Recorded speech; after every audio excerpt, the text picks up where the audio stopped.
हर बड़ी खबर को सबसे पहले देखने के लिए चैनल को सब्सक्राइब कीजिए और घंटी बजाइए। मीडिया दिखाएगा सिर्फ मोदी मोदी मोदी और कोई नहीं। ये हमारे नवरत्न होते थे और आज उन्हीं पीएसयूज को आप बेच रहे हैं। अगर आप सरकारी हर इंस्टीट्यूशन को बेच देंगे, घर बेच के कभी घर चलता है क्या? हम नहीं चाहते कि मोदी अब कुर्सी पे बैठे। मोदी जी के सूट आ गए करोड़ों रुपए के। मोदी जी को कोई वीजा नहीं देता था, कोई विदेश में जाने की एंट्री नहीं देता था। आज अच्छे दिन है, पूरे वर्ल्ड में भ्रमण कर रहे हैं। इससे अच्छे दिन क्या आएंगे? मैं इतना कहना चाहूंगा कि आर्थिक मोर्चे पर और रोजगार के मोर्चे पर ये सरकार पूरी तरह फेल हो चुकी है। ये कह रहा हूँ कि ये जो संशोधित फॉर्मूले के तहत 4.2 रह सकती है, लेकिन वास्तविक स्थिति ये है कि 2 से भी नीचे हमारी अर्थव्यवस्था जा चुकी है, जीडीपी की ग्रोथ जा चुकी है। देखिए, वही बात है कि आज जब सरकार को मंदी के बारे में बात करनी चाहिए, बेरोजगारी के बारे में बात करनी चाहिए, सरकार जो है राहुल जी सोनिया जी के ऊपर फोकस करके ध्यान जो है मुख्य मुद्दों से हटा देना चाहती है। और इस समय सबसे खराब दौर, आर्थिक दौर हमारा देश उससे कंपनी को बेच रही है, उसको आप कैसे? देखिए, नौकरियां नहीं है, बेरोजगारी अपनी चरम पर है। इतने हालात खराब हो गए हैं कि रिजर्व बैंक से पैसा विड्रॉ करना पड़ गया है। सबसे खराब हालात हैं और सबसे ज्यादा शर्म की बात है कि सरकार का इस ओर बिल्कुल ध्यान नहीं है। निर्मला सीतारमण जी बड़ी बेशर्मी के साथ कहती हैं कि अगले मार्च तक हम लोग भारत पेट्रोलियम को और एयर इंडिया को बेच देंगे। 1 लाख करोड़ रुपए जुटाने का लक्ष्य है, 1 लाख करोड़ रुपए जुटाने हैं, जरूरत है इकोनॉमी को लेकर। इकोनॉमी को लेकर जरूरत है तो सरकार जब अपने निजी खर्चों पर देश का पैसा बर्बाद करेगी, हाउडी मोदी के ऊपर करोड़ों रुपए बर्बाद करेगी, तो देश की संपत्ति को बेचकर ही पैसा जुटाया जाएगा। 6.5 लाख करोड़ रुपए जो है फिस्कल डिफिसिट पहुंच चुका है, कर्ज जो है अब जो है इसीलिए सब हो रहा है। बिल्कुल हो रहा है। जब सरकार के पास कोई आर्थिक नीति नहीं है, कोई विजन नहीं है, उनके पास कोई अच्छा आर्थिक सलाहकार नहीं है, अगर उन्हें कोई आर्थिक सलाह देता है उसको वो देशद्रोही का नाम दे देते हैं, तो कैसे इकोनॉमी ठीक होगी? मंदी का जी काम दाम एक तो बिल्कुल रहा नहीं, बिल्कुल नहीं रहा, बिल्कुल भी नहीं रहा। हर कोई रो रहा है। क्या काम करते थे आप? हाँ जी, क्या काम? पहले जॉब करता था, जॉब से निकाल दिया गया। निकाल दिया गया जी। कब? नोटबंदी में निकाल दिया गया। अब अपनी दुकान खोल के बैठे हैं, अपनी जेब से पैसा दिए जा रहे हैं, कोई तो बचत नहीं आ रही। कुछ बचत नहीं है, किराया भी अपनी जेब से जा रहा है। मोदी जी ने कहा था 6 दिन आएंगे, ये नहीं बोला था कि पब्लिक के आएंगे, उन्होंने कहा था हमारे आएंगे। हम नहीं चाहते कि मोदी अब कुर्सी पे बैठे। अच्छा, बिल्कुल खत्म जी। पूरे नाराज है, लग रहा है समझ नहीं रहा है मामला। नहीं समझ रहा जी। अच्छे दिन नहीं।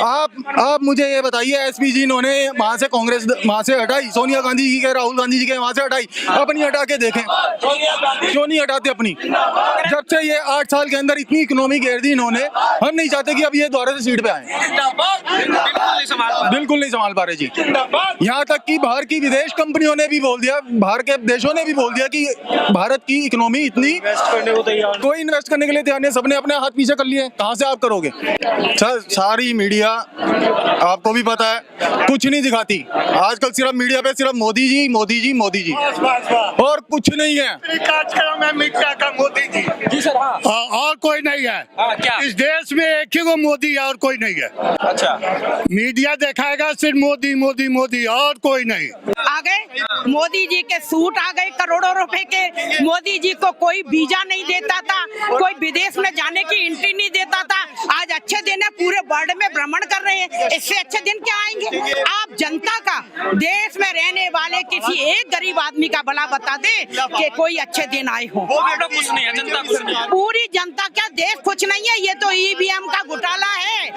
सदी के घोटाले बहुत निकलेंगे। जब मोदी जाएंगे तो अपने साथ घोटालों की बारात लेकर जाएंगे। हम ये कहना चाहते हैं, 100% मांगते हैं। जनता आज भी त्रस्त है, परेशान है, दुखी है, लेकिन आज मोदी जी बाबा लूट रहे हैं। किस बात की बाबा ही लूट रहे हैं? कह रहे हैं कि भाई सब चंगा है, बहुत बढ़िया हो रहा है। हाँ तो ठीक है, जहाँ जाते हैं अपनी ही पार्टी के लोगों को बोल देते हैं, विदेश जाते हैं वहाँ पे अपने 150 लोग बुला लेते हैं, हर हर मोदी, घर घर मोदी। अरे कहाँ है घर घर मोदी? घर में रोटी नहीं, गरीबों पर राशन नहीं, महिलाएं सुरक्षित नहीं, बेरोजगारों को रोजगार नहीं, कहाँ के अच्छे दिन? सुरक्षा की जिम्मेदारी हम मोदी जी से पूछना चाहते हैं, अच्छे दिन की अगर व्याख्या करनी है, अच्छे दिन लाने हैं, तो उस रामराज की कल्पना करें जो कभी नेहरू परिवार ने देखा था। पहले से हालत खराब हुई है,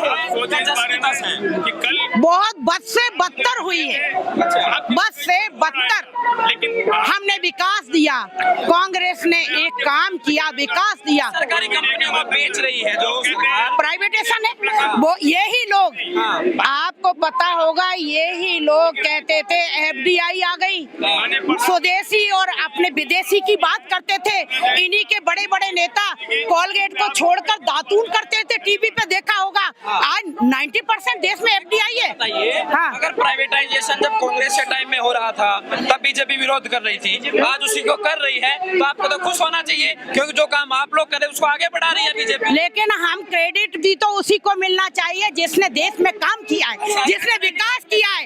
काम हम करें, नाम ये करें। अगर हम अच्छा करते हैं तो कांग्रेस ने नहीं किया, हमने किया है। अगर आपने बुरा कर दिया, 70 सालों से कांग्रेस ने किया है। मैं इतना कहना चाहूंगा कि आर्थिक मोर्चे पर और रोजगार के मोर्चे पर यह सरकार पूरी तरह फेल हो चुकी है। मैं केवल इतना कहना चाहता हूं कि युवाओं को रोजगार चाहिए, युवाओं को नौकरियां चाहिए। देश की अर्थव्यवस्था में आज असंगठित क्षेत्र में आप देखेंगे कि 95% जो रोजगार देने वाला क्षेत्र है, लगातार वहां से 4 से 5 करोड़ नौकरियां जा चुकी हैं। 2 करोड़ नौकरी रोजगार सालाना देने वाली सरकार जब 4 से 5 करोड़ असंगठित क्षेत्र के रोजगार को समाप्त कर चुकी है, तो आप उससे क्या उम्मीद करेंगे कि वो आर्थिक मोर्चे पर क्या करेगी, हम युवाओं के लिए क्या करेगी, देश के लिए। तो लग रहा है जो बेरोजगारी का जो मुद्दा है वो पहले से अधिक बढ़ गया है, जस की तस भी स्थिति नहीं है। देखिए, बेरोजगारी का मुद्दा बड़ा होने के कारण क्या है?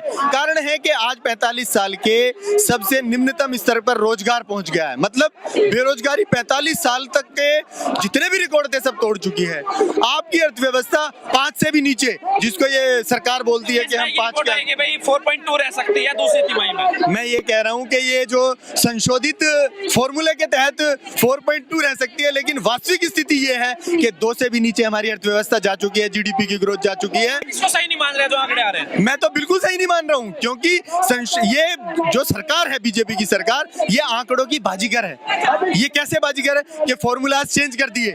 जिन फॉर्मूलाज पे पहले, मैं इतना बड़ा अर्थशास्त्री नहीं हूं, लेकिन फिर भी थोड़ा थोड़ा अर्थव्यवस्था के बारे में मैं इधर उधर से जो मुझे जानकारी मिलती है वो मैं एकत्रित करता हूं, तो मैंने पाया कि जो फॉर्मूलाज चेंज किए गए हैं उनके आधार पर हम अगर देखेंगे तो फिलहाल 3.5 की हमारी जीडीपी ग्रोथ है, जो कि इससे भी नीचे जाएगी। एक अलग मुद्दा है जो बेरोजगारी और मंदी को लेकर जो पूरी बहस हो रही है, उसको आप कैसे देखें? जो पीएसयूज है, देखिए, पब्लिक सेक्टर में सरकार बेच रही है।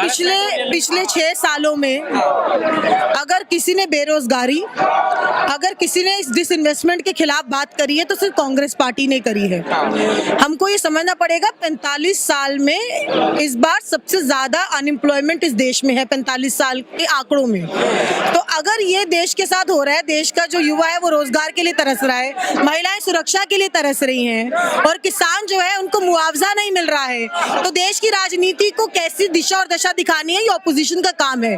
समय समय पे राहुल गांधी जी, सोनिया गांधी जी और प्रियंका गांधी जी भी यूपी से लेके असम से लेके दिल्ली तक हर मुद्दे पर अगर आवाज उठा रही तो कांग्रेस पार्टी तो उठा रही है, लेकिन सरकार के पास इन मुद्दों का कोई जवाब नहीं है। और जवाब नहीं है, इसलिए इस देश के अंदर इस अलग अलग तरीके की बातों को लेकर आते हैं, लोगों की भावनाओं के साथ खेलते हैं, राजनीति करते हैं। तो बेचा जा रहा है, उसको आप कैसे देख रहे हैं? बिल्कुल गलत है। देखिए, हमारे पूर्व प्रधानमंत्री इंदिरा जी, नेहरू जी, राजीव जी, इन्होंने तो पीएसयू बनाए, ये हमारे नवरत्न होते थे, और आज उन्हीं पीएसयू को आप बेच रहे हैं। अगर आप सरकारी हर इंस्टीट्यूशन को बेच देंगे, घर बेच के कभी घर चलता है क्या? आरबीआई से पैसा किसने निकाला? 70 साल हो गए, 70 साल में पहली बार ऐसा हुआ है कि किसी ने देश के अंदर, सरकार ने 1.5 लाख करोड़ रुपए आरबीआई से निकाला। जो हम लोग जो टैक्स पर पैसा देते हैं वो इसलिए थोड़ी ना देते हैं कि आप कुछ लोगों को, जो आपके पूंजीपति दोस्त हैं, सिर्फ उनको फंड करने के लिए पैसा नहीं है, ये पैसा देश की जनता के लिए है। आज तक एक भी पैसे का हिसाब इस सरकार ने नहीं दिया है। इकोनॉमी तो सबसे बुरी हालत में है। कहाँ हम लोग 9% पे थे हमारी जीडीपी, आज हमारी जीडीपी 4%, 3% पे रह गई है। डॉक्टर मनमोहन सिंह जी ने तो 4 साल पहले ही कह दिया था, जब डीमोनेटाइजेशन हुआ था तभी कहा था डॉक्टर साहब ने कि इकोनॉमी की हालत खराब होगी, जीडीपी गिरेगा। आज इस पे पेट पे जो लात पड़ रही है लोगों को असर दिख रहा है। आज अनरेस्ट पूरे देश के अंदर है, और ये अनरेस्ट अगर सरकार को दिख नहीं रहा, गलती क्या है? जो बेरोजगारी की जो हालत हुई है, कंपनी फैक्ट्रियां जो बंद हो रही है, देखा जा रहा है होंडा प्लांट मानेसर में बंद हो गया, और देश भर में कई जगह से ऐसी खबरें आ रही है। आ नहीं रही है, वो सच्चाई है, वो तथ्य है। इन तथ्यों को छुपाने का काम सरकार कर रही है। सरकार